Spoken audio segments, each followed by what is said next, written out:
జీరోని కనిపెట్టింది ఎవరు అంటే ఏమని చెప్తాం? డౌట్ లేకుండా ఆర్యభట్ట అని ఇస్తాం. కానీ మ్యాథ్స్ హిస్టరీ ప్రకారం జీరోని కనిపెట్టింది ఆర్యభట్ట కాదు, బ్రహ్మగుప్త.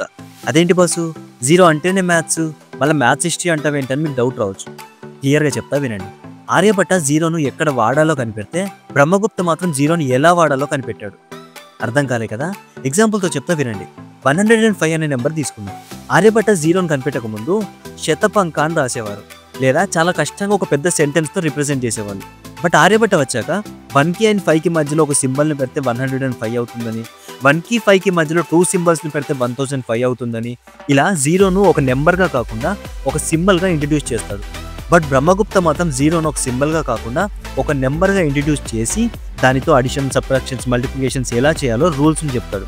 అందుకే ఆర్యభట్ట జీరోను ఎక్కడ వాడాలో కనిపెడితే బ్రహ్మగుప్త మాత్రం జీరోని ఎలా వాడాలో కనిపెట్టారని చెప్తారు. మీకు డౌట్ ఉంటే గూగుల్లోకి వెళ్ళి father of zero in mathematics అని టైప్ చేయండి. ఆర్యభట్ట అని రాదు, బ్రహ్మగుప్త అని వస్తుంది. ఒకవేళ నేను చెప్పిన ఇన్ఫర్మేషన్ మీకు నచ్చితే వెంటనే వీడియోని లైక్ చేసి ఛానల్ సబ్స్క్రైబ్ చేసుకోండి.